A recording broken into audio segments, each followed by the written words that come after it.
Hey, what is happening? Welcome to the live stream of consciousness.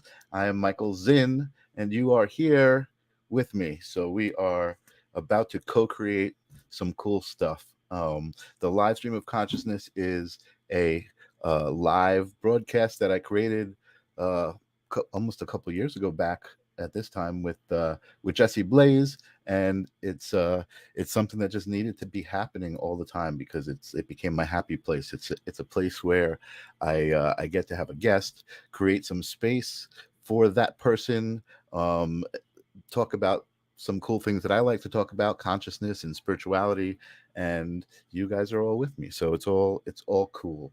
Um, so, welcome if it's your first time, and welcome back if you are here again with me.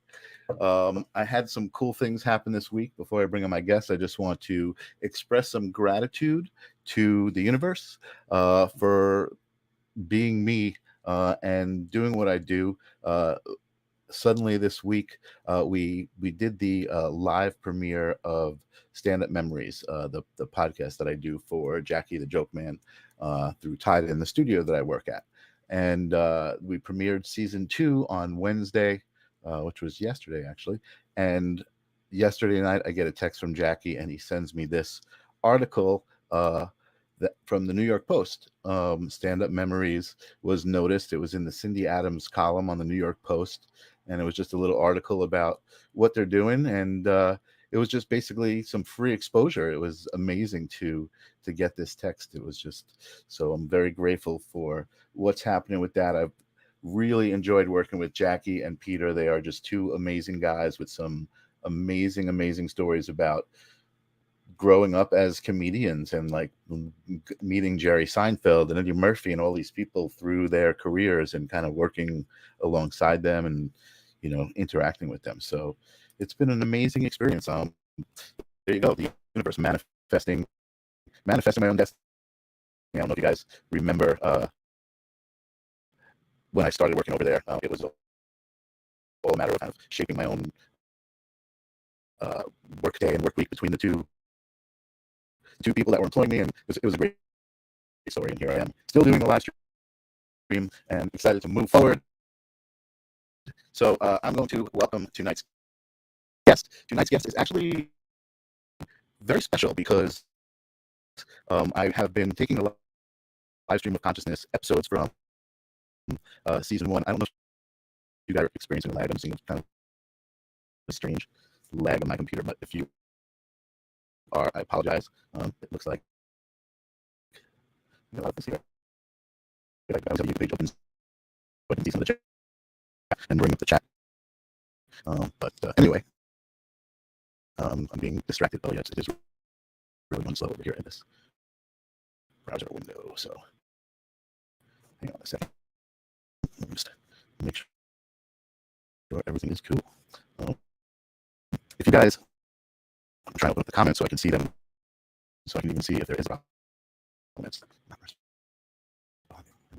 feel like if I refresh this, well, if I refresh this, it should. Okay, there we go. The comments are up. I see Julie B, but I don't know what's going on. I apologize, guys. It's a technical difficulty I have never experienced before, where it's super laggy, and I don't know if you guys are seeing. All right, so I see Julie B popped up on the screen there, but I don't know if it's going to come off. I've already clicked it off, but it's not off, and there's a big lag. So I think let me just try to click it off. I don't know if it's still there. Julie B says I'm breaking up. Okay, so I am getting some feedback. Let me see if I can fix this. I don't need this anymore. Let's see what I got going here. Close these. My computer process. Funny, I never talk to you guys this way. I put my mind while I'm doing other stuff. So thanks for being patient with me. I'm going to try to clear this up, get it going. I'm going to refresh my browser.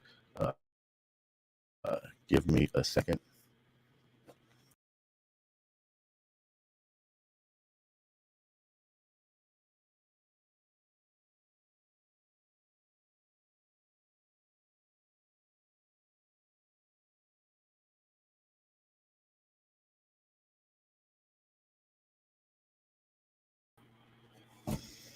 All right, and I'm back, and I think that it should be better. It should be fixed. It looks like it's fixed. I just refreshed my browser, folks. See, sometimes that's all you got to do. All right, I'm not distracted anymore. I can move forward with the show. Thank you for hanging in with me. If you're still here, I do see my guest still in the green room, so I will continue talking about how special she is because I've been posting the live stream of consciousness on the actual YouTube channel. So from the beginning, we were broadcasting on Jesse Blaze's YouTube channel. So all of the original season that I did with him is on that channel, but I've been posting those episodes on the new YouTube channel. So part of tonight's contest, I'm going to ask you guys to also subscribe to my YouTube channel as an entry, but Kerri's going to give you the details for all the other details to enter the contest. Anyway, so I've been putting the episodes up on the YouTube channel so people can watch them. They're so amazing. But I noticed that I think even from episode 1, Kerri Ann was there. So I'm going to ask her how she found me. I know that we're friends through our local spiritual community, Steve Durante, who we've had on the show, and some other people. I know we're friends through that. But I don't know if she found the show through me, through Jesse, or just stumbled across it. But when I saw her comments in the very first episode, I was like, wow, this is one of those signs from the universe that we're now involved, and she's helping me out and getting me guests. So welcome everybody, an avid viewer of the live stream of consciousness and now a participant, Kerri Ann. Welcome to the show. Hi, thank you. Thanks a lot for that great introduction. I was unexpected. I have been watching the live stream from very early on, and I have to be honest, I don't know how I stumbled upon it because I have never met Jesse. To this day, I've never met him, and I don't know you. Although I suspect maybe 30 years ago, before I, got married, had children, like any of that, we may have run in similar crowds, and so we may have come across each other. I don't know, okay. though. I don't know. Okay. I'm just saying, like, I knew like pretty artsy crowd, back in the day, and then I kind of fell out of it, like, the veil came down, and I was like, I have to function, and and then anything artsy kind of went out the window for me for a really, really long time, but it came back in, I feel like, at exactly the right time. And I think you're absolutely right. The way that I feel about this collaboration now, like working with you in this way, and just how I came upon things, seems very aligned to me. So I just kind of going with it. Yeah. That's awesome. That's really awesome. Yeah. So you grew up on Long Island then, I'm assuming, and we're probably around the same age. I grew up in Dix Hills. Did you grow up around that area? I grew up I actually grew up in East Islip. And, but then I did go to a girls' school in Dix Hills at one point. And, I went out on my own kind of young for, by the time I was in my early 20s, I had my own apartment, and so, at that age, you're out partying and hanging out with people in the bars, so I knew people everywhere, I had the opportunity even, and I think about it now, it makes me, a little melancholy, but to think about, like, I had the opportunity to go to the rock and roll church in my 20s, and hang out there, to hang out at CBGB's. I never saw anyone that I knew was famous. I might have seen people that were famous that I didn't even know that what they were. But so I had the opportunity to have some pretty go to some pretty historical, places that in entertainment, which, when I look back now, I'm like, oh, that was so fun, I love looking back on life and being like, you know what, I'm pretty great. I had a pretty fun life, even though you don't realize at the time you're kind of like doing your thing. But, like even things like playing in bands when I was younger, like that was my spirituality. You know what I mean? That was when I was connected to source and I was in the flow when I was playing the music with the other musicians. And I look back and like, I recognize that now, but I didn't know what that was back then. But it felt right. It felt right. And that's why I did it. So yeah, that's right. And That's such really a awesome. luxury, Yeah. that we were able to experience that, and so like even when I have a daughter in her 20s now, and I'm just kind of like, take your time. At one point, college came to be, a lot, for her, and I was like, take like 2 classes. Like, just keep your foot in the door, because I know once your Right. foot's out the door, it's very unlikely that you're going to go back for a real long time, if Right. ever. Right. So, I was like, so then you don't, so what? So what? Everyone graduates a little earlier. Like, Right. this is a long, life. If you're lucky, it's a long race, Right. And it's and like, it's never long enough. right, it's true. And it almost feels like, and not to get into any like weird conversations, but almost feels like you're kind of indoctrinated as you grow up into this kind of narrow and narrower place. And then Yeah. if you things change, let's just say, because that's what I want to talk about, your space starts to open up this way, again. and, Yeah. and so And so it that sounds happens like, throughout your life, yeah, dependent upon the changes that occur, right? And absolutely. so, we see that ebb and flow. I feel like as a younger person, I was, more wild, I guess. And Mhm. when you're young, you never think anything bad's going to happen to you, right? So, Right, right, so you're kind of I was much more footloose and fancy free. So I feel like I kind of took the ebbs and flows. Like, when I look back now, I'm like, wow, that's pretty wild that I did that, or right, even thought of that, totally. because I became so conservative over time when you just box yourself in like that, when you allow Right. that, Absolutely, so absolutely. And I yeah, was so just now I'm in expansion. yeah, I was just listening to a conversation. I have a friend who does a podcast, Matt Napo. He does Mind Dog TV, and he's talking to the woman who wrote Chicken Soup for the Soul. So Oh, he's okay. talking, yeah, he's talking to her live right now, and they were having a conversation about kind of the same thing, like getting into your comfort zone, and it makes you more and more narrow, and then you're just like, you feel okay because you're in your comfort zone, but you're not growing. You're kind of There's no missing. challenge. You're missing out. You really are.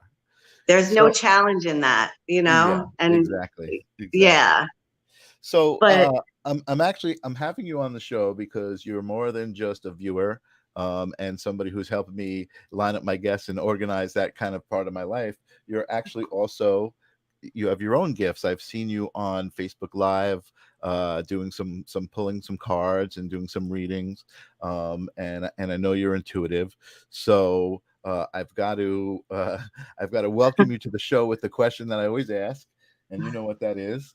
So you're probably a little more prepared than some of the people. Uh, I want you to tell me what your definition of consciousness is. I mean, I think it's probably grown, particularly over the last like year or so. But I think consciousness, is for me more of like like a feeling, and almost like a zone, Mhm. And so the struggle that I have is to consistently get into that zone. I find to be really tough. That's where I am in my journey now, and I think that will even out over time. But it's that zone when basically, like, when my thoughts, and my feelings, are aligning with my with what I think is, Mhm. all of with our soul's understanding of the reality, which is oneness, Mhm. right? Mhm. So, there's this, it's not really a theory. I think it's even been proven in science at this point, right? That there's this connection Mhm. that is Mhm. just goes throughout the universe, that red thread that, Right. connects Well, that's everything. what quantum science and theory is Yes, all based on. The new physics is kind of opening up this connection yeah. between spirituality and science. That's really real. Yeah, So absolutely. wild for Yeah. them to be able to start to prove some of these theories, because I always had, spiritual beliefs, or spiritual part. Right. But I'm a little bit of a science geek. Like, I'm a little Right. fascinated with things, and so, when you could have a logical conversation with me about something so esoteric as Right. spirituality, Right. I'm like, wow, it blows my That's mind a yeah, little bit. that's why I love this show. That's why I love having these conversations. So I just want to kind of go back to what you were saying about consciousness, because if I feel like you were almost saying like consciousness is you're equating it to awareness and being awake. So, and you're saying also, and tell me if I'm right, that you slip in and out of it. You slip in and out of consciousness because of Yeah. society, and how we've kind of been raised to ignore that part of ourselves, ignore that consciousness, right? So To ignore that part of ourselves, or sometimes listen, sometimes consciousness is not so convenient, right? To that's do the right. right thing when we know that it's right, and when it feels like that's maybe what we're supposed to be doing, but there Right. are challenges involved, maybe not so convenient, right? So Right. maybe sometimes out of laziness or fear, a lot of times fear will hold me back. But I'm definitely in the zone when I'm feeling that oneness, and when I feel like the decisions that I'm making and the energy that I'm putting out are all a part of that, and God's love. I did grow up Catholic, Mhm. so I'm spiritual. I'm a little bit of a science geek, but Mhm. I have that Catholic background, and I do believe that I believe that the God that all of our religions are speaking about, that it's one God. We could say one guy. It's not a guy, or it's one energy. Yeah, you We're know all what? And talking about the same thing. yeah, that's interesting to hear you say that. Yeah, You were able to kind of make that distinction, and I think for me that was my struggle with organized religion in general, was kind of the personification of the concept of God, right? I couldn't even say the right. word God, because when I said it, I even had a person came to mind. You know what I mean? Like Yeah, that personification of the word came to mind. So I didn't say the word, and I used the word universe in its place in sentences, and just in my head whenever that would come up, right. and it started to make sense. I was like, oh, God is, like you said it, God is love, right? And even that's even said in religion, God is love, but it's not, it's just really pulled away from that, when Yeah. they personify it, you know what I mean? Whenever you implement a structure into Mhm, anything, right? mhm, And mhm. then you put people into the equation Right, who have right, egos, right, and maybe whatever their insecurities are. Whenever you implement structure and you have people involved, there's going to become conflict. right. There's gonna it's just part of human nature. And so um that is what has happened in every organized religion over Right, time, and that's where that feeling. I'm so lucky.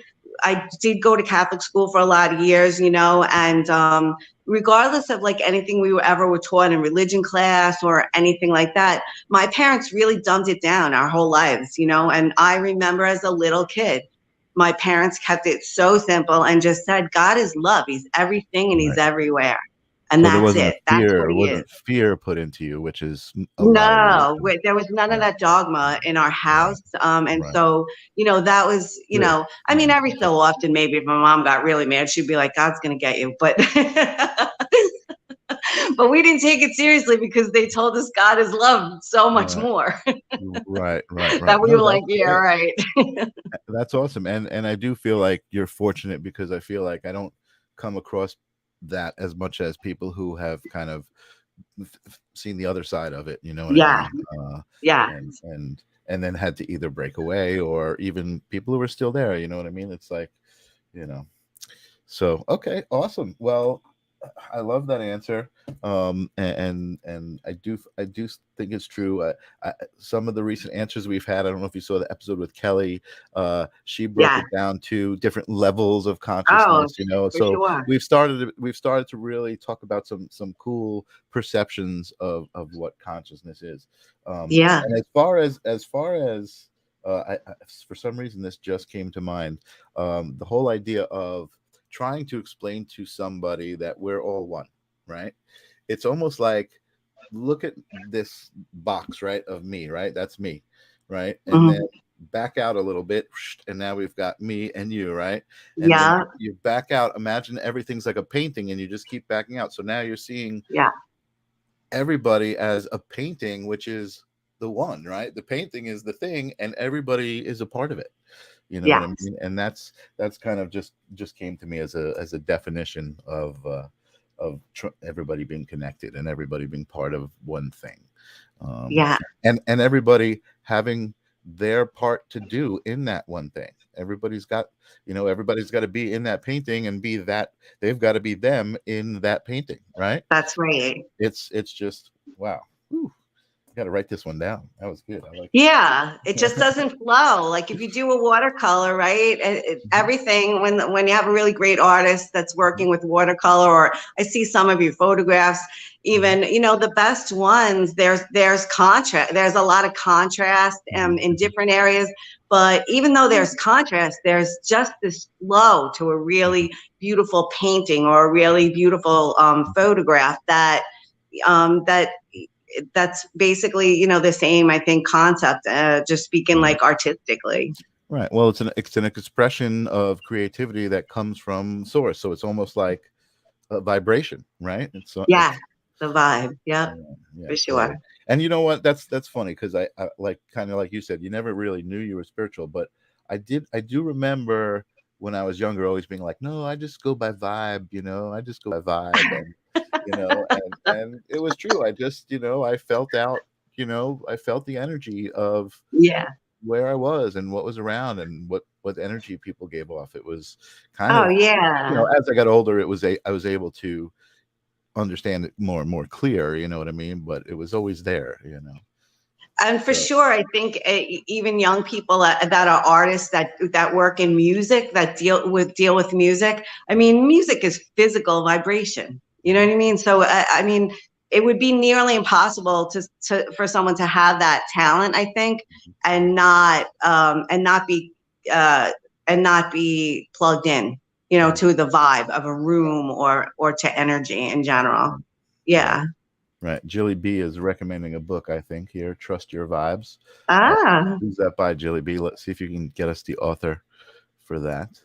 Uh, okay. thanks, Jilly B. So before I get into what you do specifically, because I definitely want to talk about reading some cards. I was actually thinking about maybe trying to convince you to pull some cards, but before we do that, um, I wanted to ask you what brought you here. So you said you didn't really always know that you were kind of spiritual, but if you look back, I'm sure you'll find traces of, oh, you know what, that was an expression of being spiritual. But what was it that made you spiritual? What is being spiritual? What was the moment that you became that way? I think, I mean, I think a Except for this book. defining moment for me, that changed my path, right? Like I always, I grew up Catholic. We went to Sunday mass, but maybe not every week. We had soccer too, but we were pretty plugged in, and we went to Catholic school, and there was 5 of us, growing up. And like I said, so I loved the kids mass because there was music. So I was plugged into the music at kids mass. It made it fun and interesting for us. And so it was really an integral part of our life. We said great. My dad said grace every night at dinner, Right. every night. But I So think you said it. You said it. It was presented as an expression of love. It yeah, wasn't presented as an expression of fear or control. no. You know what I mean? And You I went think every week, and that's why you look forward to it. probably that, yeah, like we had mass when you go to Catholic school. Sometimes you have masses. If there's a tragedy, they might have a mass the next day, and so we had this as part of life. So talking to God, and that was explained to us young too. It's just talking to God. Praying is talking to God, not so much the meditation though, because Catholics, that wasn't a Catholic thing. And my parents are a different generation. That wasn't so much. That was more like a hippie thing, maybe. Right. So not so much education in receiving the answers as, at least plugging in and connecting and knowing that there is something bigger than us that is in charge and taking care of us, that loving energy, right? So we grew up with that. So I was really fortunate there. And then, from there, I progressed. I mean, like I said, I left home kind of young. I was pretty, I was little off the beaten path there. So I lived in a girls' school for a couple of years, and then I went away to college, and from there, you just kind of grow up and you open up your world a little bit more. And then when I was about 19, my grandfather died, and I had a grandfather who had died. My mother's father died when I was younger, but when this grandfather, I was 19 when he died. I knew him, Mhm, I mhm, and I have a lot of memories with him. And he was the funny grandpa that would, you know, pinch your cheeks till they hurt when he came over and give you $1, you know. So they always get money when he came over. He was Grandpa's fun. whiskers. Everyone remembers Grandpa's whiskers. Yeah. Like he was fun. He was the jokey grandpa, you know. And so, you know, when he died, you know, I really was caught up in my own, you know, my own stuff as a teenager and not living at home. But about a year later, he used to smoke a pipe, you know, and my dad every year, that was his father, every year for his birthday would get him maybe like a bottle of Johnny Walker and a big bag of black cherry tobacco. So that has a certain smell, you know. So about a year after he died, I started getting that smell, you know. And then I had my first real boyfriend, like serious boyfriend, and we moved in together. And I remember saying to him, like, "Do you smell that? I smell black cherry." And I didn't know what it was at first. And then at some point a little afterwards, I was like, he's here. Like, you know what I mean? Like he's around me. And so, you know, but because I was so wild and, you know, I had these experiences like with my family and stuff, I really didn't mention it because I was already kind of on the out, like I was already the black sheep. Like she's a little weird. She doesn't behave. She doesn't do things our way. Let me ask you a question. It sounds like you sensed it, right? But you weren't really necessarily processing it, right? You knew that, but you knew it was him. Yeah, for sure. So did that change? I mean, you feel like that changed your behavior and put you on any sort of path, or was it just like just a sign? It was a sign, and I don't think I knew. I just didn't process. I just was like, he's around me. And I didn't think he's around like the way now I would say to someone is he may be around you all the time. You know what I mean? Like that grandfather is with me a lot. He's one of my guys, you know, but I didn't know that any of that sort of thing at the time. I just thought when that happens, he's around me, you know? And so through the years that would happen, but I wouldn't mention it to my family because I didn't want them to be like, she really is batshit crazy, this one. She gave us the hardest time. She moves out young. And now she says that grandpa's around her. You know what I mean? Like it would have been too much. They're a very conservative family, even though, you know, so it's just, it would have been like, she's nuts. Sure. So I said, and I'm not getting him out. A lot of people don't, you know, kind of don't know what to do with those like and those I was like, they'll try to put me away. They'll be like, she really maybe needs some help, this kid, you know. So you know, I was like, it's better not to mention it. But throughout the years, here and there, I would say, you know, something to someone, and every so often through the years, I would see. I never have seen like an image of a human or anything, but I always describe it. I can never remember the movie right with Arnold Schwarzenegger, if it's Terminator or Predator, where he's like. He's translucent. You could see him moving, but he's not it's Predator, right? Predator, yeah. Okay. So I get that. And through the years, I would get that, but it's never in an image. Like you could see the Predator's outline. It's always kind of just a blob and something's there. Maybe it's across the room. Maybe it's behind you. Just a whisper. Right. And I would get of a distortion or something, right? Yeah. Like something's there. Like I'm like something's there. Cool. I know something's there. I could see it. Right. But it's not scary. You're not scared of it. No, and that's the difference because there have been times where I have had experiences where I didn't feel right, you know, and maybe I would say the Our Father or something. Not a lot though. Right. And that's when I would go back to that Catholic part. Like, what else is going to save me now? I don't even tell anyone this is happening. So, so I had Jesus. It was me and Jesus in those moments. So, so I mean, but that never happens a lot. I've always been, you know, had a lot of really great energy around me. I would notice temperature changes, usually a drop in temperature.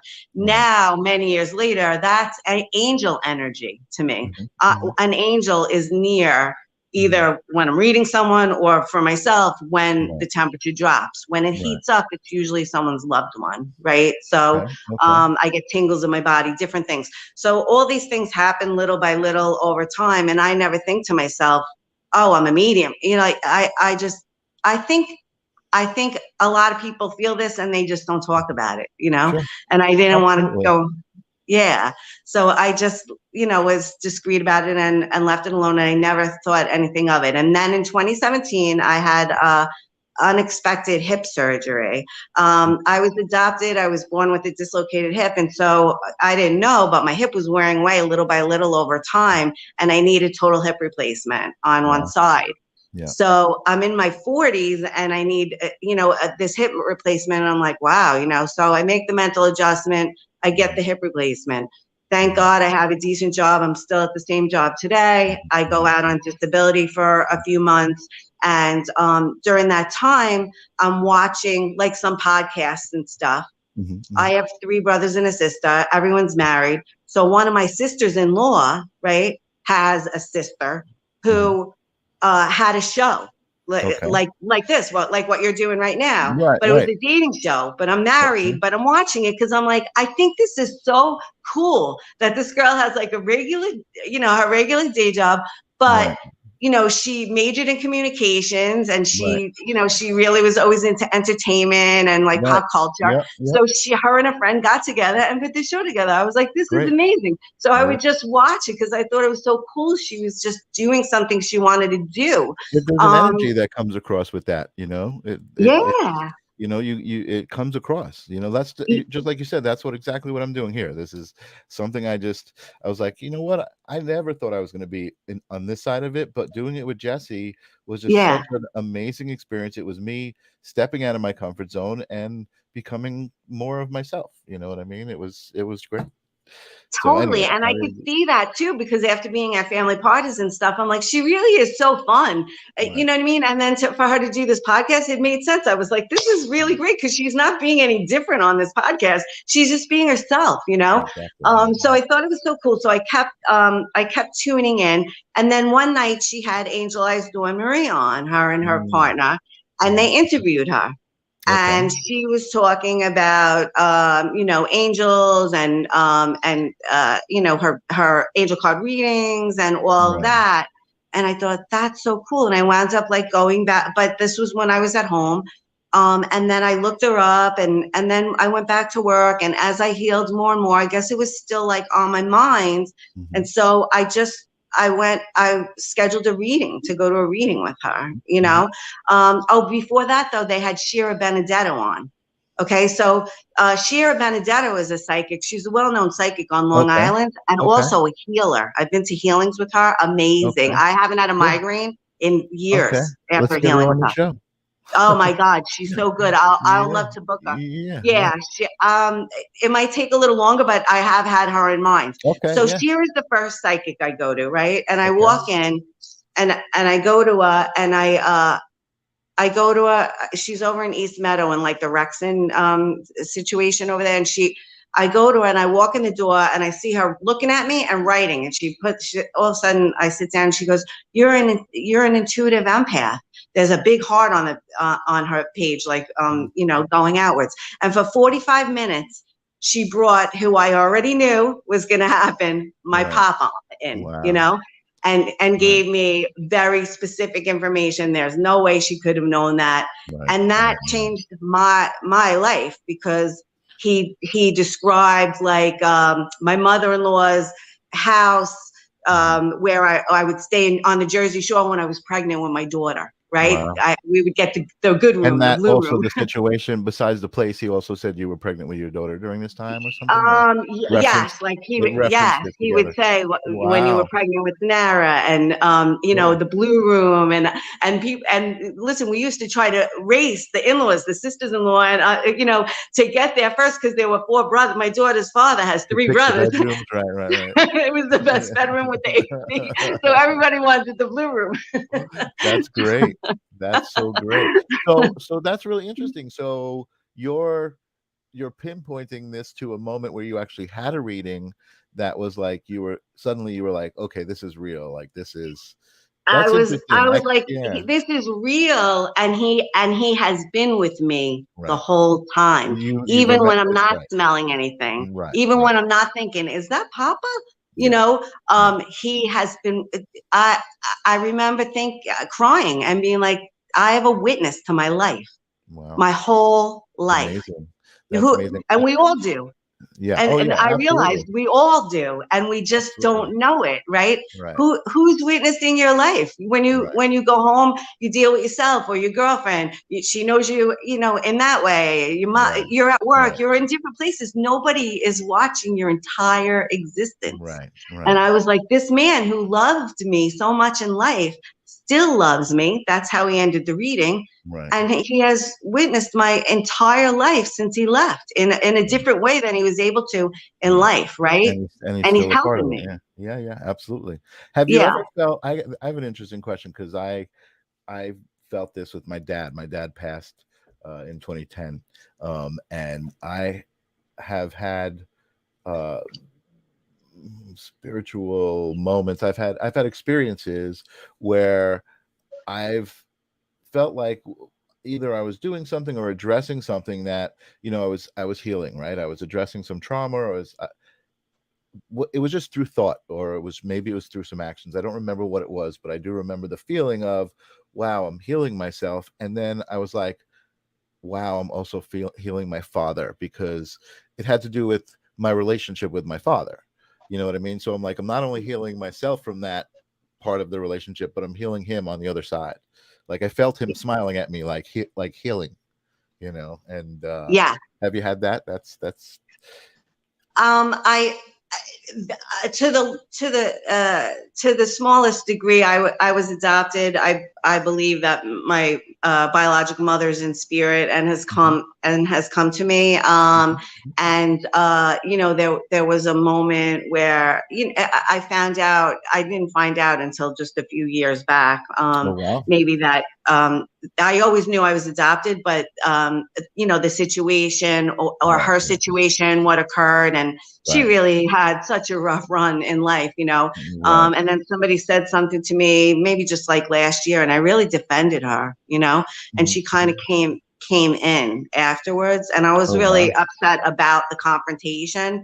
But I basically, to the person in life, So said, she came in to address that you were upset about everything that happened. Wow. not so much that I was upset, that I saw her pain, the pain that she was in life, and Oh, okay. how someone could have done I catch you. the Okay. things that So she did. so she Like, wanted how you did to this know that occur?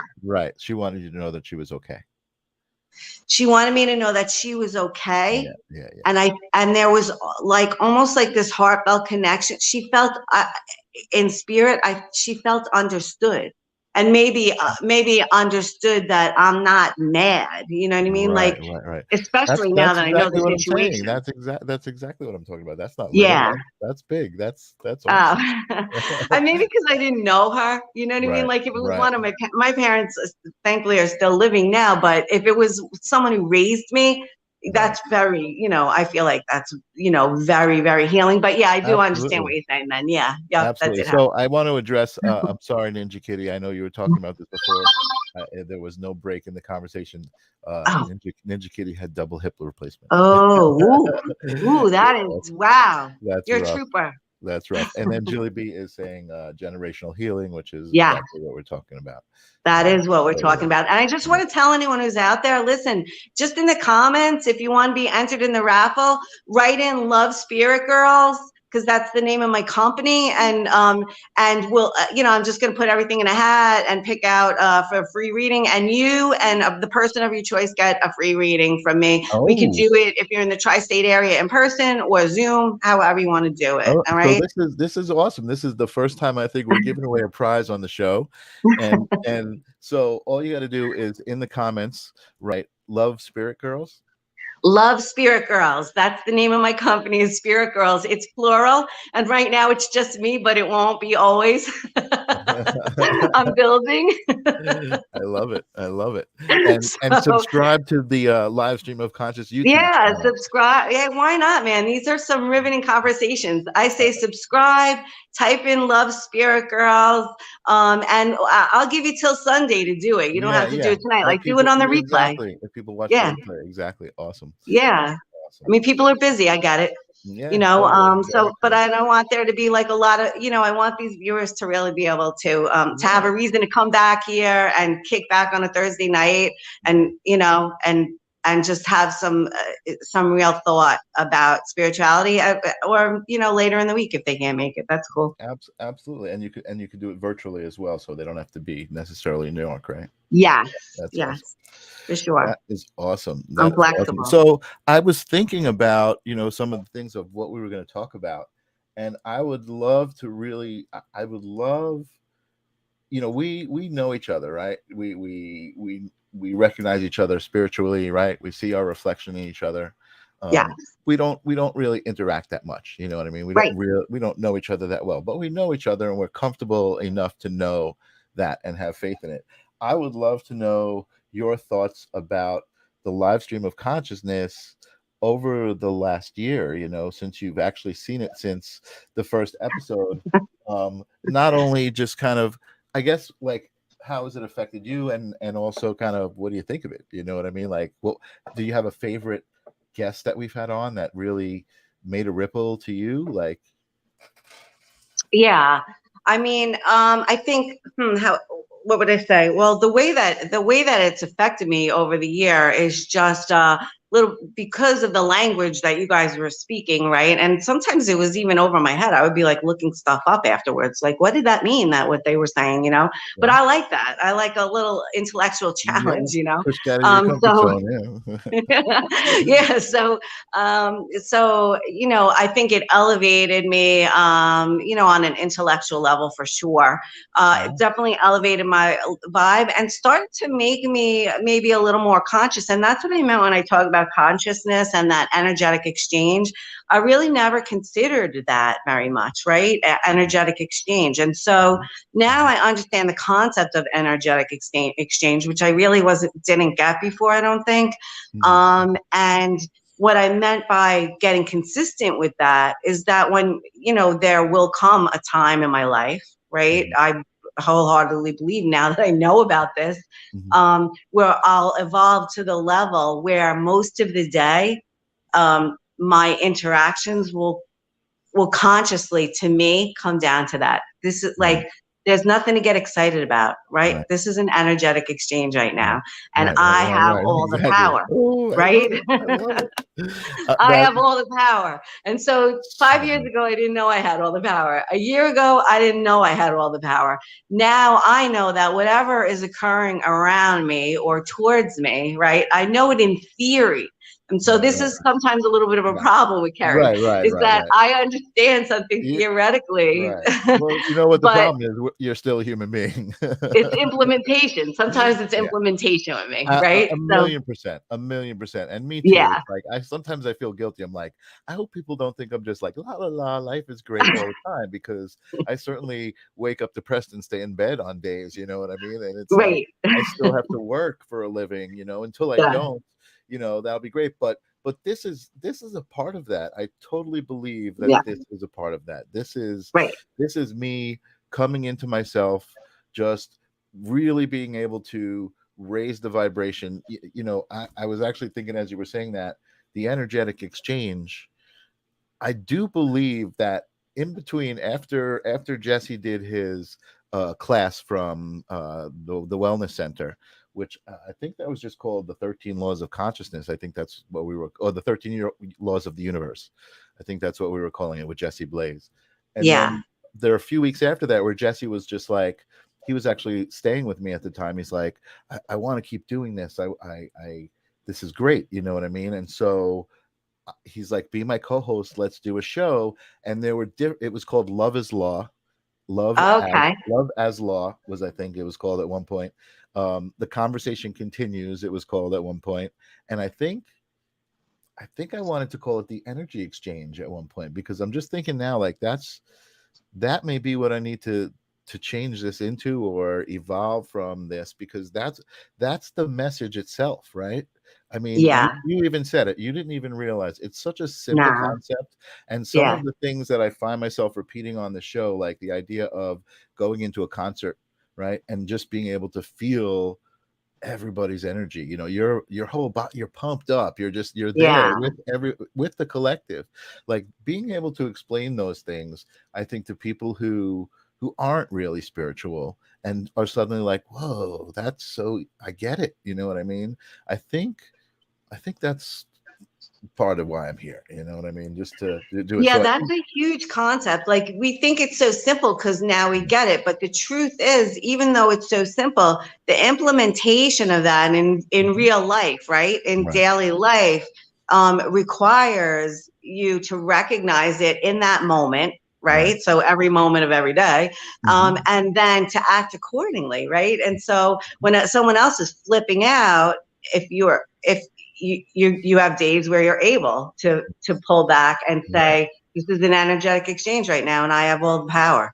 Like Well, this guy's flipping out, but I and don't then it have to becomes more and respond. more obvious, right? As you're aware of it, because you're like, Yeah, wow, even the simplest exchanges, you might be like, wow, they're flipping out, even though maybe they're not really flipping out, but you're like, to you, it's flipping out because you're like, yeah. what's the big deal? You know what I mean? Like, Right. why do you need to put that energy into it? And something I've noticed recently, I don't know if you saw my post recently. I posted, I'm sending love just because it feels good.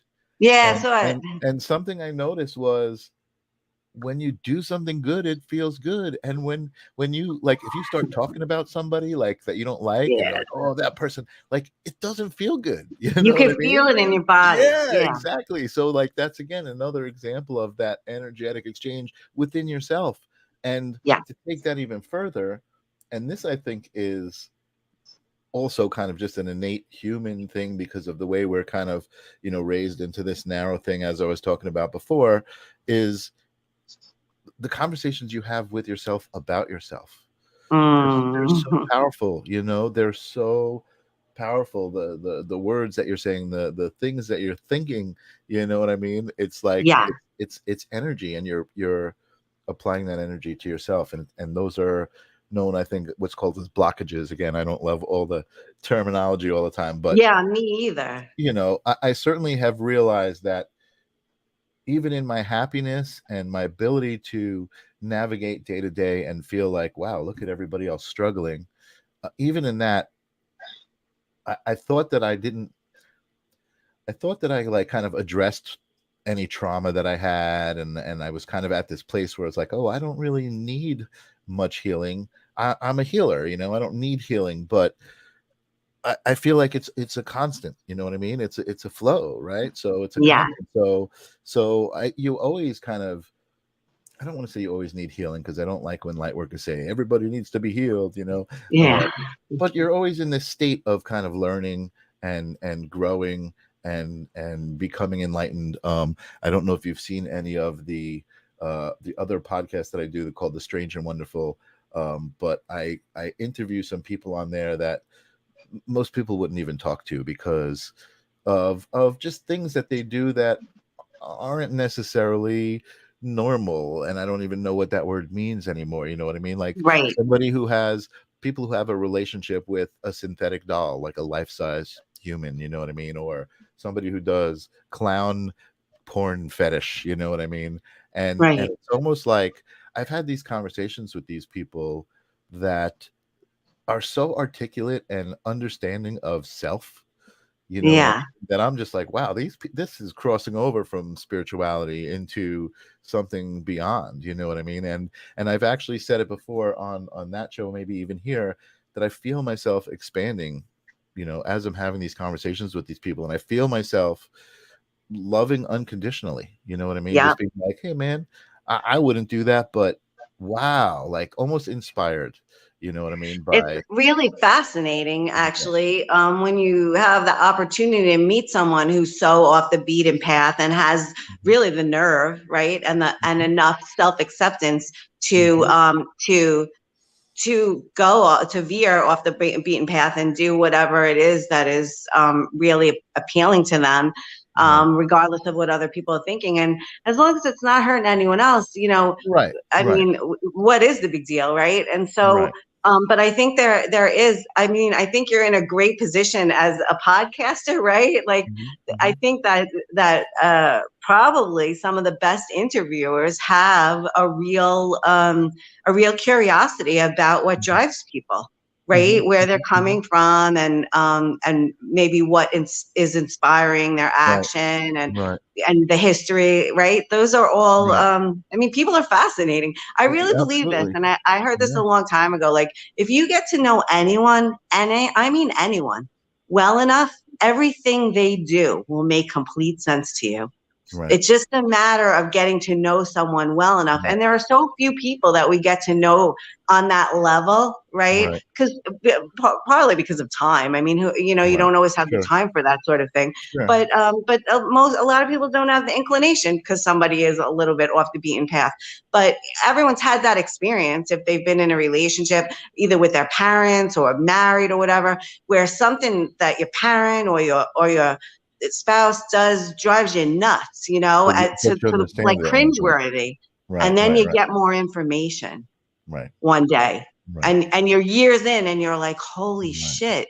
And you have this Mm. compassion because all of a sudden the puzzle pieces in and you understand what's driving this person, Right.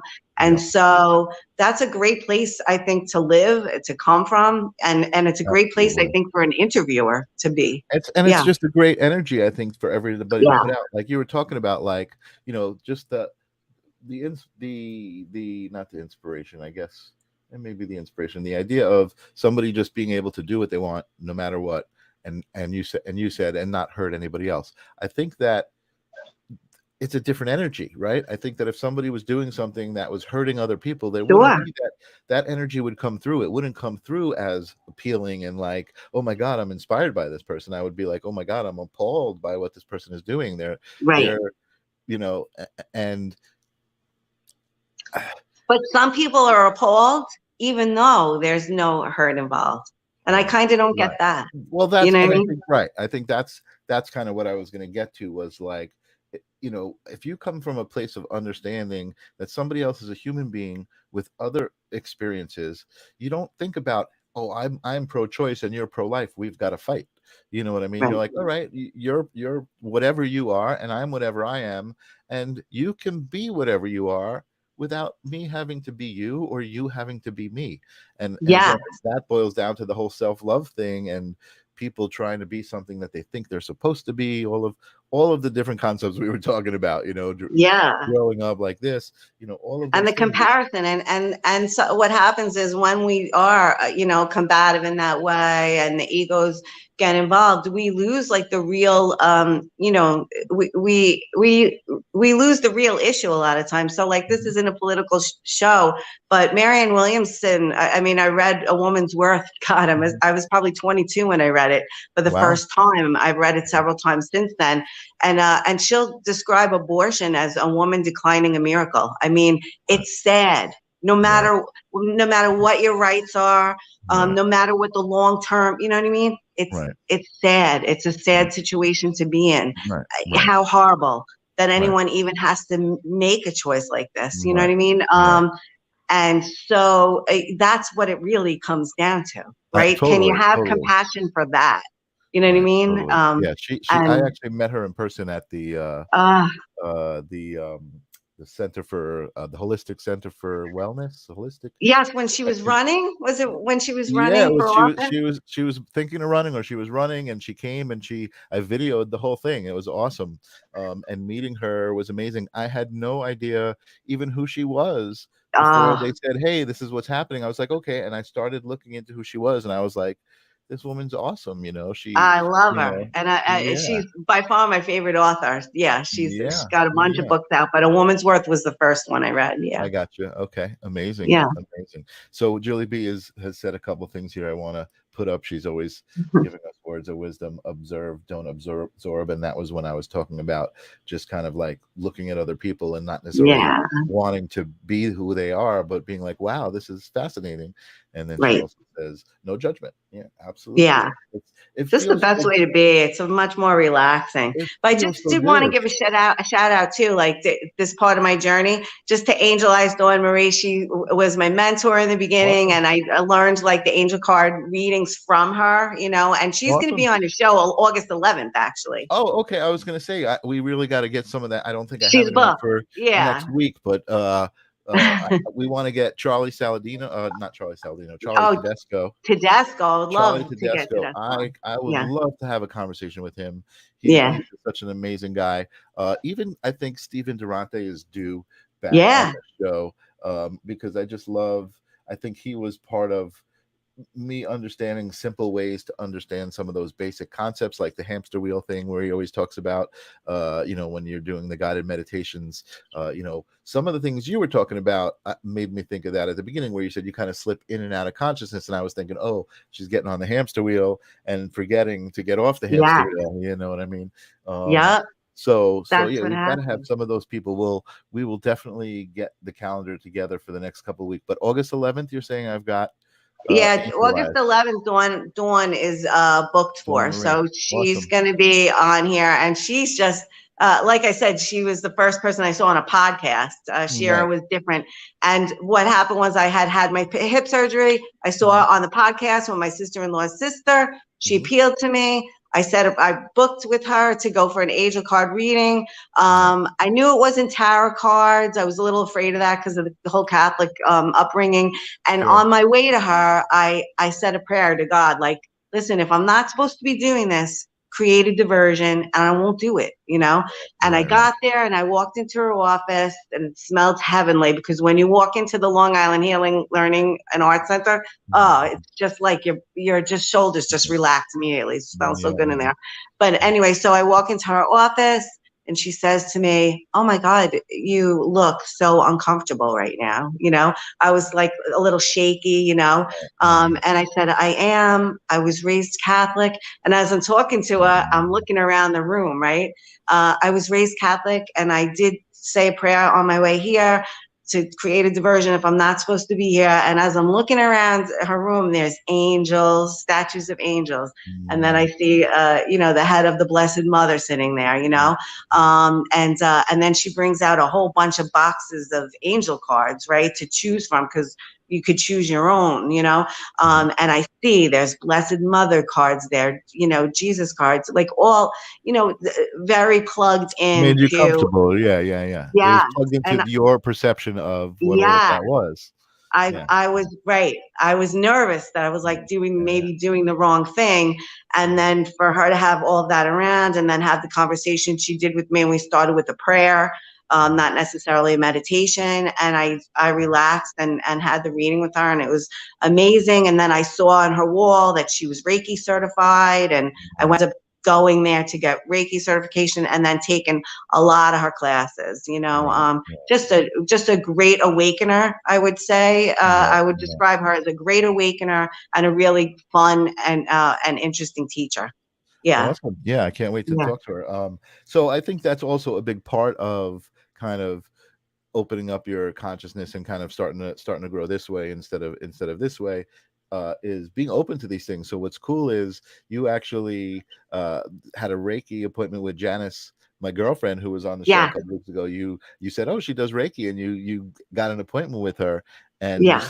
you said you actually experienced something good with that, and that's very Yeah, cool. Janice, excellent. I mean, what I noticed about Janice, because I am Reiki certified, right, and I've had Reiki from a number of different practitioners, Mhm. is there is in a lot of Reiki practitioners have a format that they use, Mhm. and they Mhm. pretty much use the same format Mhm. with everyone every time. And there's nothing Mhm. wrong with that. That's how you're Mhm. taught to do it. Right, right, And right. there may even be You mean like reasons for doing the that. head first and the shoulders, Yeah. and then They'll like a start with like your almost head, like right, they'll right. come to Okay, your I got you. shoulders, they'll move to a side. I've had Right. Reiki with two practitioners, one on each side. So a lot of different things, but there is a basic format that you're taught when you learn Reiki. What I Right. noticed, because I'm clairsentient, I can feel energy in my body, spirit energy, your energy, a lot of different things. So, um, So when I'm getting Reiki, I will get tingles in certain spots. I could get shooting, I could feel the energy going through. It's different with everyone and what my body needs, really, probably. So what I noticed with Janice that was different and really compelling for me, like I was like, oh, this is a different way of doing it. And it makes sense to me as an intuitive, right? Is that she started at my head and I felt the energy go to certain places, and she did not follow the normal format, and she intuitively knew where the energy was going, Awesome. went to those areas and concentrated even more specifically on those areas, even though in Reiki, theoretically the energy will go where it's supposed to go and where your body needs it. Sure. I knew she was intuitive as soon as she did it. I was like, I think she's intuitive. Like she's not following the like a format. She's going where I'm weak right now, where my body's saying I need it. Did she end up having any messages for you? Because sometimes she does get messages through the Reiki. Yeah, she did. She did. She said one of them was that I was going to get a dog, and she's like, "Have you been thinking about getting a dog?" And I was like, "I've been wanting a dog, but I always had a big dog growing up, and I want to get a big dog, but I'm in a small place, so it's not really practical." She's like, "No, I see you with like a tiny dog, like she's like a pocketbook type of dog," and I was like, "Oh, I would consider that, but yeah." Yeah. Cool. So Cool. yeah. So that she was did her have message. other intuitive stuff. Yeah, but Cool. that was Awesome. one of them. That's Yeah. awesome. And again, really, the point wasn't to plug Janice. The point was that I think you need to be open to these things in order to grow into them. And you've certainly grown into your own abilities. A lot of times we talk about intuitives. I always think of my homeboy Chris Fallon is my homeboy because he's good friends with me, and he's the one who I kind of for me, he was my experience to be like, wow, there is really something to this. You know what I mean? Because as much as he does kind of say things that you'd be like, oh, you say, I see the name Joe, and there's lots of Joes. As much as those are tools that he employs, it goes much deeper than that. You know what I mean? And I've been there. I did a show with him, a live reading show, like group readings, and man, I've just seen some incredible readings. I remember one where he was like, he was started talking to this couple, and he's like, I think your name ends with NG, and it was an Asian couple, and their last name was actually NG. That was the name. that was the name. It was like, oh my god, it was just crazy. But yeah, I think for me, it was an interesting couple of years to I kind of go through this, and I use the term very loosely, spiritual journey. Yeah. I've actually replaced that with the word life. I say I'm going through life, right? But there was a bunch of years that a lot of things just all of a sudden just didn't seem strange to me. Sarah Curley, a guest we've had on our show, who does channeling. I took a class with her. She channels an entity that most people have never heard of, right? Who's ever heard of Amana, right? But I remember, I don't know if you remember years ago when Steve Interante was doing White Light Productions, but they were him and oh my God, Barbara, I forget her last name, Barbara. Ooh, I can't believe I forgot her last name. But him and Barbara were doing White Light Productions, and they would have guest speakers, and it was basically a live version of having guests and kind of cool. Everybody going there and being a live thing. And one week he says, I'm having this channeler, Sarah, come on the show, and here's her link, to watch her video. And I had seen channelers before through the years, probably maybe I hadn't seen one in a couple of years because they were always kind of a little out there to me, right? I was like, okay, I'm pretty open-minded, but that's like, here's my mind and they're over here, Yes. And things like even the Galactic Council, hearing those words were so odd to me. And I saw Sarah do her channeling on a video, and I had an emotional response to it. It just started to make me cry, and I was like, what the hell's going on? And for me, that's very significant. An emotional response is, and I've told my audience this before, but I'm telling you, an emotional response is the actual proof of thoughts manifesting into physical things, right? Yeah. Because your thought is you're crying and now you have tears coming out of your eyes. You have this you choke up right here, you know what I mean? Yeah. You're feeling it. So to me, crying and experiencing that is being the closest that you can to your That's a soul. deep connection. You're You're deeply touching your connected. soul. Yeah, you're touching your Yeah. soul at that moment. So I was like, oh wow, I got to come to see her, and I went and I saw her emotional response. I introduced myself. I said, let's barter, because that's the way I like to work. You need pictures, you need a website. What do you need? And we became friends, and even the personal experience was emotional. And I love what she's doing. It's just so cool. I had so many experiences like that with things that were a little out there to me that all of a sudden Yeah. made sense. You know what I mean? Yeah. And not only that, I kind of felt like they were all part of the same message. They were part of the same, the same energy. The same energy and that same idea that it's not just us. Like there is infinity out there for us to discover. There's so much, you know? So we believe it or not, we've been talking for over an hour. I Yeah, I want to. believe it. I'm not going to just run away. I usually am like, oh, time to go. I want to continue the conversation, and especially with what you just said. Excuse me. Which earlier when you were talking about your grandfather, Mm. it started me on this path in my mind. I started thinking of some things, and I have contemplated the idea of, like, in a regular conversation, it's easy for me to prove to people that we live in a multiverse, right? So there are multiple timelines happening, or multiple. Yeah. Okay. This is a And tough concept, but it's a yeah, tough I concept, understand what but you're saying. here's the way I try to make people understand it.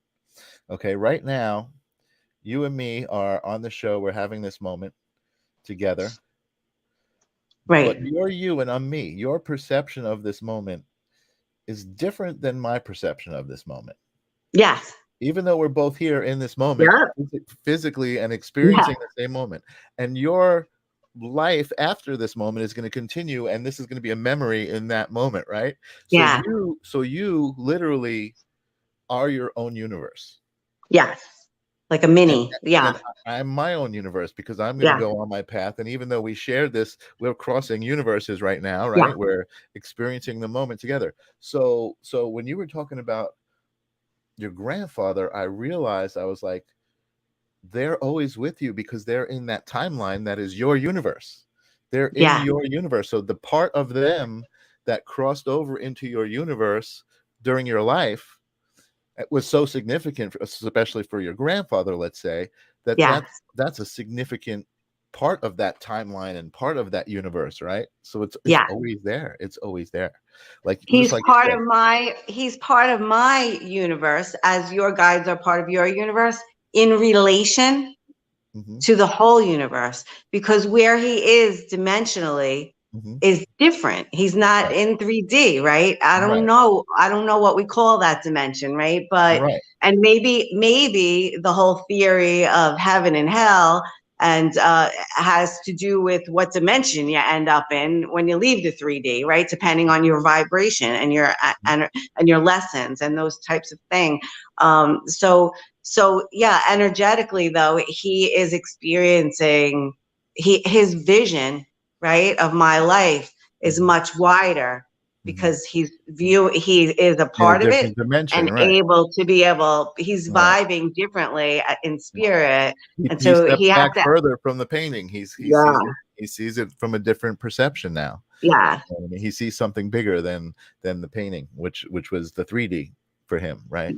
yeah, Yeah, like, yeah. yeah, That they was see amazing. I was things. like thinking that. I'm like, wow, like that whole multiverse thing, like we're all our own universe, really explains almost like the connection that you have to your own spirits that you've had relationships with, because they're a part of your experience just as much as, and that also kind of explains the healing both ways on the other side, because Yeah, part of that experience, all of these yes. things, they all start to make sense. All of these things. See how And awesome that is? that is people on this in this plane who are willing, right, to Mhm. be a conduit Mhm. um, for the generational healing in Mhm. particular. I think are considered way showers. I think that's the word for them. Is someone who is able to, because not everyone will take it on. Right, Maybe they right, didn't right, agree before they incarnated, or maybe they did, and it gets right. really hard, Well, to I do like that. it. It's So a lot less trendy than light worker. I like way shower. yeah, way Yeah. shower, way It's showers. Yeah, kind of it, cool. it's Yeah, unfortunate. I mean, you've got to have a word, right, to describe somebody's yeah. vibe, right? You've got, because we need language, but some of these words have just become so like I'm so like I want to kind of figure out some new way I to. love your resistance to some of these, like, kitschy, you know what I mean? Like that, yeah, like some of the words have just been used so much that Right. they just, it loses its impact, I It think, and it loses its loses its impact. true meaning. And to Yeah, me, some of the most enthusiastic people, and I'm not gonna say too much, but to me, some of the most enthusiastic people who are like, "Hey, this is, you need healing or this or that." They're getting specific. Most of the time, I'm like, "I love you so much, but you're really talking to yourself." You know what I yeah, mean? You're really like, you need to do what you're saying. You know what I mean? You need to believe what you're saying. You know what I mean? Because you say it agreed. great. You say it great. Right. And you certainly probably help other people understand it. But look at the It depends on, right. It depends on who's coming into your, right. And so, yeah, I mean, I think the most effective healers, probably are the people who realize that and who do opt out sometimes. right, Like they will, you'll see them take a right, break because they have some things to work through. And it's not that they can't provide any healing, you right, know, but they just feel a responsibility, to really be at their best and provide the optimum healing in circumstances, and that could be really tough to do when you're going through a tough time yourself, right? absolutely. So yeah, so I have seen people opt out, and actually when people kind of take that time away and take care of themselves, it's much more appealing to me. Like Right, I right. just Well, as like a real girl, right, and I would think that, I mean, you are probably of the same philosophy that everything happens the way it's supposed to, when it's supposed to. You know what I Yeah, mean? So again, so I don't fault anyone. That's one of the kind of things, kind of that understanding. Okay, we grow up and we're pushed into this little kind of thing. Okay, you've got to work a sure. job 9 to 5, even though you hate it because you need to pay rent and all Yeah, whatever all of these things are. It's um, I've kind of I've been able to break out of it, and I just lost my train of thought where I was even going with all of that. Hold on a second. I'm looking at my big glass of lemon water here. yeah. You were basically. I was talking about people opting out, and then the language. How some of our language in the spiritual community could be so overused that it renders it almost Right, ineffective right. Well, and eventually. then that's what I was saying. So people are like, oh, this is too much. I don't want it. But then at the right time, the right thing happens, and Yeah, all of a sudden, oh, they're back in it, but in the way that they're supposed to be in it. You know what I mean? And a again, hundred I'm percent. not. I'm just loving great conversations with amazing people who love humanity. You know what I mean? Who aren't living in fear. The political conversations. There's so much energy, right, that happens in these Oh political yeah, conversations. I mean, yeah, you can feel that energy. And you know what? I'm not saying that I'm sticking my head in the ground like an ostrich. I'm certainly aware of. yeah, I've actually started to watch things like Tucker Carlson. Not all the time. I don't fill yeah. myself with that, but just to kind of see what's going on out there. I watch Tucker Carlson. I watch Sure. Russell Brand. You know what Yeah. I mean? I used to watch Joe Rogan, not so much anymore. He's kind of went off the deep end for me. But and again, these are all my personal kind of. I'm giving away my Yeah. secrets. I may get people who are like, "Oh, I'm not going to listen to his show." Actually, nobody Yeah. who listens to this show is going to say, "Oh, I'm not going to listen to Mike because he does this or he does that." You know what I mean? Yeah, I think, yeah, listen, I think that's it. I think you be yourself, Mhm. and talk about the things that are important to you, that Right, touch you, and that you think are going to bring value to your audience.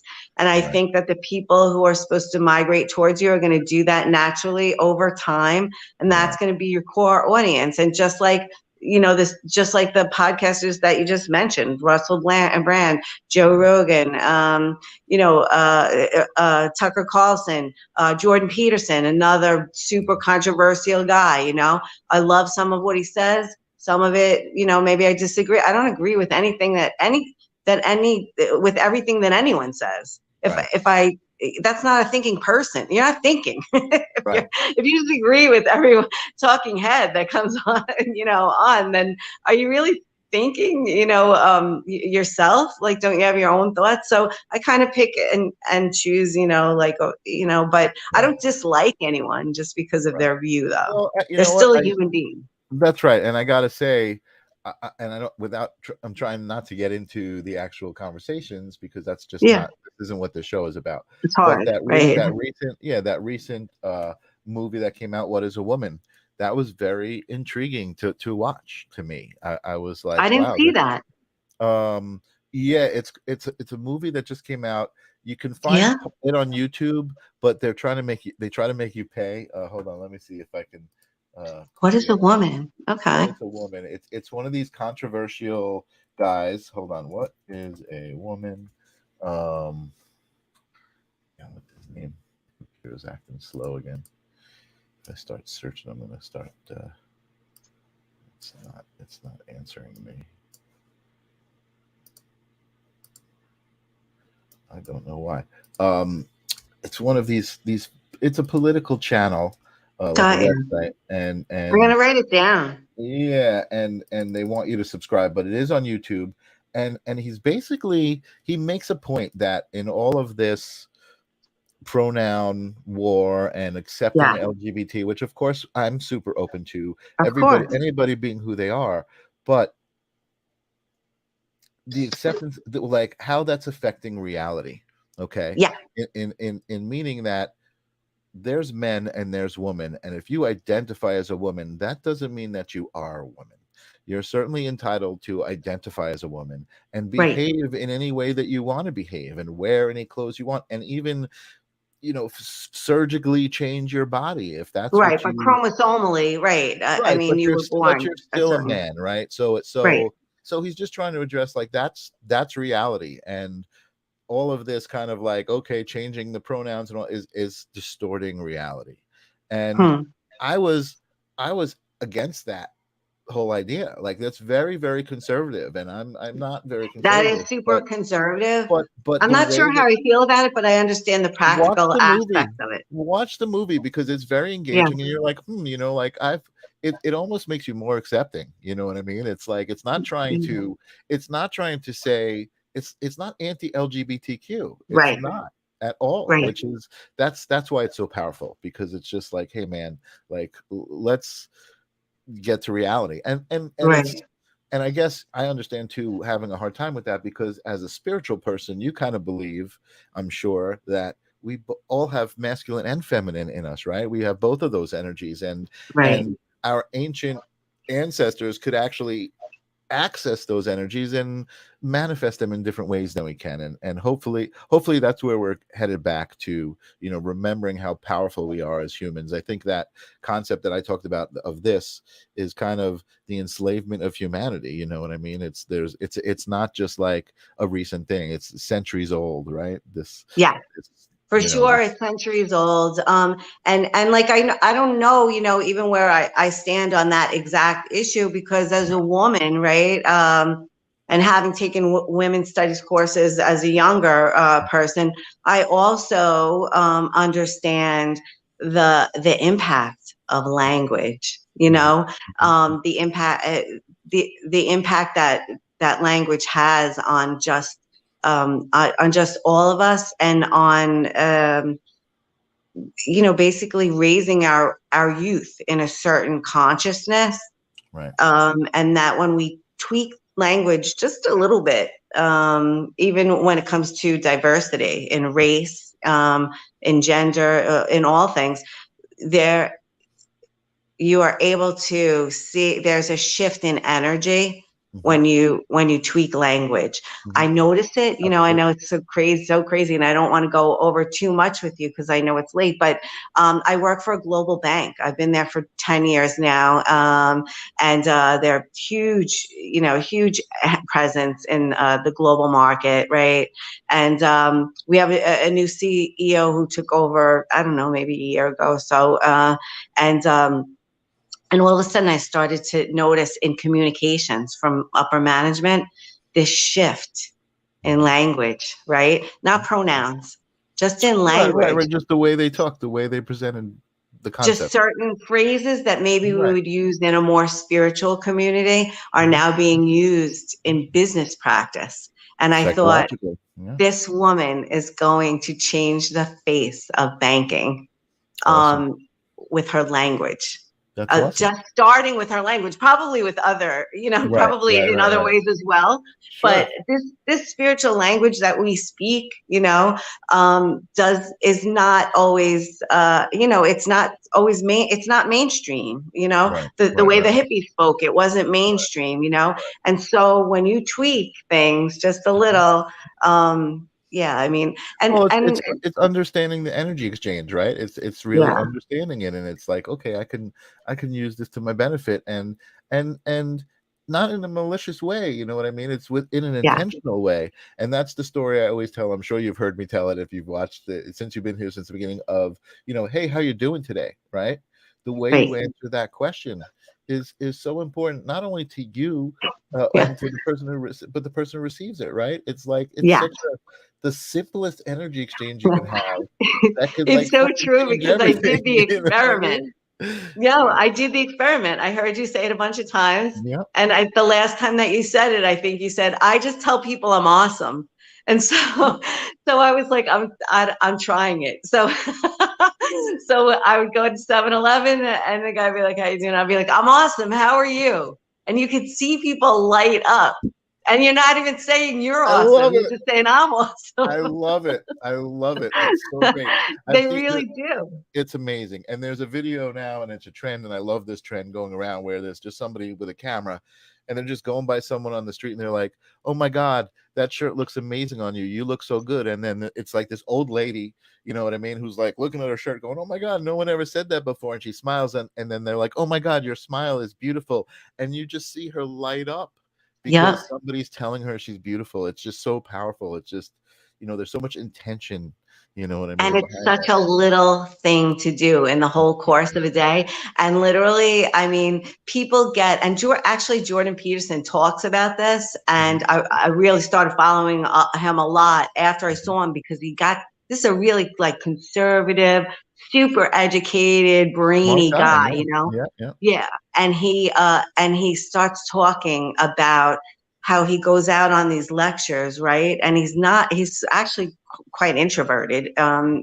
you know, but but he goes out on these lectures, and one of the reasons that he does it, he's like, you have no idea what it's like when somebody comes up to me and they've heard my lecture, or they take some of my testing and make decisions based on that, and they tell me how it changed their life. It made me realize a long time ago how little encouragement people really need. They don't even need that much. It's And just how that much they get little they so give little. each other, how much That's little they right. give each other, you know what I mean? That's Which is right. why, again, the thing I've realized about what am I supposed to be doing in this whole big picture of spirituality? I'm supposed to be being me, because I do give people encouragement. I do tell them I'm awesome, you know what I Yeah, mean? And I do try to like just spread that energy and that intention of, you know, I can decide in this moment, you know what I mean? Are things that's sucky right. or are things good? You know what I mean? I And decide. Yeah, and and that's I where love all what the you said. power is. It's true. It's true. It's so validating, and so much gratitude when just from what you said, when you said that you tried the experiment and you saw something, like, I'm so grateful that you tried it and saw Yeah, and you saw it. It was like, wow, this is this is some powerful shit. You know what I mean? Like it's Yeah, when you see it in action, all of a sudden you're like, "Oh my God, all I did was do that for like one day." Like if right. I could string a few of those together, or if I can even like turn it around, God forbid, You I'm know, having a bad you day and I'm turn turning into it our around. friend Sunshine, right? Sunshine Yeah, is like that. hey. She's got that energy, and she's just, that's what's so amazing about her. She's just being herself intentionally. You know, Right. one of my favorite stories about people that I've met over the last couple of years is Sunshine, because she created herself. She said, "This is what I want to be. I Yeah. want to be this light to all of these people," and she just decided that that's what she was. And Yeah, she and decided and figured out how to do that yeah. in probably the most subtle ways at first, and then and then that energy just It snowballs came into back to her. something. Exactly. It came back to her in magnitudes that she's like, wow, all I did was this, and look at this, and then boom, boom, boom, boom, boom, and Yes. she's doing some amazing things. So that's great, man. Well, Kerri, this is amazing. So much fun, right? I know you were nervous, right? Oh my God, I was definitely nervous. And when I was in like the green room, I have my lavender here, and I was like, I just need to calm down and take it as it comes. I know one thing. He's going to ask me what my definition of kindness is.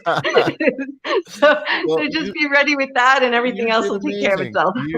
You are amazing to talk to. You are exactly you're part of the live stream of consciousness family. You know what I mean? That's what I'm trying to do. I'm just trying to create community and raise the vibration, and let people feel it and contribute to it, or just watch it if they want, be a part of it, don't be a part of it, whatever.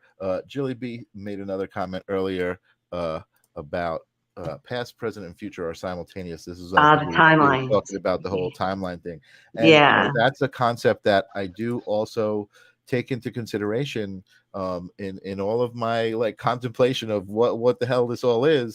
is that I do believe somehow I can't understand it with my human brain, but I do believe that everything is happening at every moment. All of those timelines are happening at every moment. Not only the beginning of the timeline, the end of the whole timeline is happening. You know I what I mean? know this one's really hard for me, and Charlie Tedesco, I think, though, does a good idea of kind of breaking through, and Oh, good. like I'll get it for the minute, and then I like Yeah, lose yeah, it, but yeah, eventually I will be able to integrate it, but it's not right. totally integrated. But I think he explained things in a way where it's really easy to understand, and it's complex information. So Yeah, that's one of the reasons I would love to have him on your show. And he asked yeah. me before who my favorite guest is, and I got to say it might be a little surprising, but I really loved the Suzette Snyder interview because it was so unexpected. I did not expect this woman to have all of this information and all of these experiences that Mhm, she has with plant medicines, having mhm, been so conservative before. And I don't know if I was expecting her, even though Jesse's her son and he was on the show. I don't mhm. know if, or maybe most especially because her son was on the show, I wasn't sure how candid she would be. Right. And I No, found that her, was amazing. Yeah, that was right? totally amazing. Kerri, you are awesome. Ninja Kitty says you are awesome. Thanks, But Ninja that's, Kitty. yes, that is surprising to hear that was your favorite episode, but it was one of my favorite episodes too. Even though she didn't come on video, she did have a very candid conversation with us, and I'm going to be honest too. Like, Unreal. I here's my theory and why I was so grateful to even have the opportunity to work with Jesse the way that we did, because I had worked with Jesse years ago. I had actually, and this I've told on this show before, but I've worked with the Snyder family in different capacities, in total different Yeah. random unrelated occasions, music videos. I did Yeah. graphics for D Snyder, and they are all such amazing people. They all have such amazing vibe. You know what I Yes. mean? They're not what you would think as far as like entitled or anything like that. Yeah. I didn't know Suzette or Cheyenne, right? And I watched. I was like, you know what? I'm gonna watch some stuff, and I watched the show that they did, Growing Up Twisted. So they did a reality Oh, I show. never saw it. They did Yeah. a reality show back in the probably like the 90s, late 80s, 90s, called Growing Up Twisted, and Okay. it was like it followed the family of Twisted Sister around. And Yeah. let me tell you, they were all very, very different people back then. They Oh, kind of, really? except D. Um, they were all very different. They lived in Long Island, and they had this Long Island kind of vibe to them. Suzette was the worst. I was like, oh my god, how did Suzette raise this family? Like Wow. these kids are amazing. This family is amazing, and I know Suzette raised them, mostly. You know what I mean?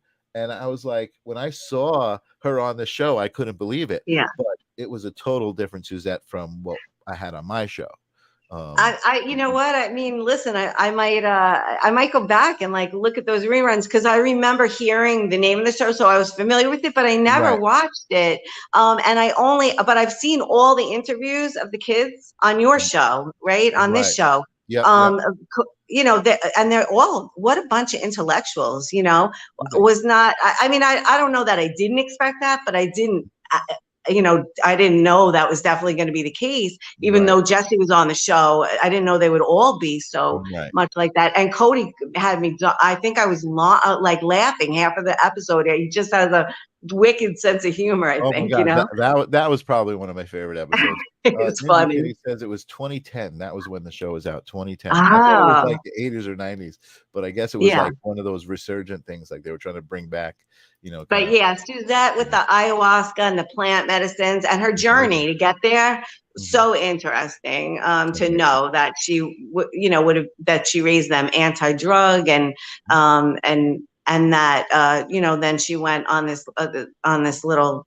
journey for herself, and Right. it turned out the way it did. I mean, really, the whole family just has some really wild spiritual stories. They're definitely Right. plugged in a different way, and so I think that's great. But that was probably the one that sticks out the most in my mind. That's awesome. That's awesome. Yeah. Cody is actually doing a podcast now called The Awakened Underground, and I saw it. he's talking to like some serious like experts in the field, who Yeah. are doing some really crazy studies. And he is such an advocate just because, you heard his story because of how he grew up on the pharmaceuticals Yeah. and how it affected him. And again, I haven't been called to Mother Ayahuasca yet. You know what I mean? I Mhm. smoke a little weed, and I do Yeah. my own version of the plant medicine. Yeah. But really, that whole thing is very intriguing to me, and I Yeah. do kind of feel I feel it's all valid, and I do feel it's something that you get called to. You know what I mean? And if you do it because you're called to it, not because you're like, hey, I want to get high. It's like, No, you know, yeah. I didn't get that from it at all. yeah, So that was, what was so fascinating about it to me as well, because I know so little about that, like the alternatives to pharmaceuticals. right, And so I did see like 2 episodes of Cody's new, it happened to come up like in my feed or something. And right, I clicked on it because he was so funny on your show. And yeah, I was like, wow, he's having some really serious, conversations. You're right, with industry experts, with psilocybin, and mhm, I think I follow now on Facebook a group. I can't remember the name of it, but it's a veterans group that provides medical alternatives for veterans with PTSD and other ailments that are psilocybin and ketamine and right, different, more controversial, but herbal remedies. And right, I follow them because I'm interested in seeing how this plays out over time, yeah, in yeah. the collective and also for myself. I mean, listen, ayahuasca, not today. Right, I right, think right. there's a lot But of a preparation trip to involved. Peru and going into the jungle, that all sounds good, right? I mean, that's Sitting around a authentic. That's fire. authentic, though. I mean, Yeah. I'm not hiking over to Hollywood to do it. Right, right, In right. at some Totally. rave. I mean, Yeah, no, I mean, yeah, I love the whole idea of being in nature and sitting around a fire in the woods, and yeah, with a that's all. shaman. Yeah, that's With the awesome. That's Yeah, it's with the shaman. So yeah, definitely intriguing stuff. So you're covering some really great stuff too that way. And I wanted to say, like, before we wrap up, at some point though, I saw the beginning, the best of stand-up memories that you're doing, right? oh yeah, Um, so yeah, congratulations. thank I, you. I think I did see your post on Facebook with the write-up in the post, and I love it that it's being so well received. Yeah, That amazing. is great. Well, Yeah. you know what? I've really I knew of Jackie since I was a kid. You know, he had Oh, this joke line that you call, like, the 888 my number. husband told me that was him. I didn't know Yeah. that was him. Yeah, and I remember calling that when I was a kid because he had such a distinctive, like, you're like, you pick up the phone, he's laughing, he's telling you a joke. It was so really distinctive. And then he went on to have an amazing career, and just working with him I was like, wow, this it meant a lot to me. But there are two young kids who work in the crew that didn't know who the hell he was. You know what I mean? Oh, And I and can't imagine. and you know what? I'll be honest with you. A lot of people don't know who he is. He's kind of like this B celebrity, but he's just had an amazing, amazing career. He's not a B Yeah, celebrity, but he yeah. just never got into that level of name recognition. Let's just call it that, because that's what it is. A lot of people don't Yeah, recognize because him. my husband told me about Jackie Joke Man and the joke line, and I do remember the joke line, and I didn't used to call it because maybe we would have got, if there was a charge, we Right. would have gotten in trouble. A lot of But my radio shows husband used used to to play call it. it. A lot Yeah, of he radio says, I shows remember played it. calling it. So that laugh was like on the radio. A lot of the radio stations would play the joke line stuff, and it was just not clean enough. It was just way too dirty. But anyway, but working with him has been an amazing, again, so much gratitude, you know what I mean, for being in that situation. And then for that to happen is just amazing. It's like, wow, I'm just doing this because I love it and I'm excited to be doing it. And now maybe it'll get some good recognition because it's been in the paper, people start subscribing to it, and that's how it happens, That is how it happens. I the mean, ripples. once you're, being well received by the industry and and publications, I mean, that's how things get, start to catch on, and then people see what they're doing and they really love it. And let's face it, I mean, coming out of COVID, we could all use a good laugh, I mean, Absolutely. Absolutely. That's been great working with the comedians. So I guess we don't really know who's coming up, other than we know we have Angel Eyes Dawn Marie on the 11th. I would like to try to, and we can talk about this later, but just so people know, I'm going to try to get Steven Durante again, Charlie okay. Tedesco. I Yeah. actually have been trying to work up the nerve to ask Karen Garvey to come on. She was a mentor of mine, Okay. and I have a relationship with her, so I think she might come on. I'm going to ask her if she'd be interested. So that's what I have for folks to look forward to. And do you have any words of wisdom to part with?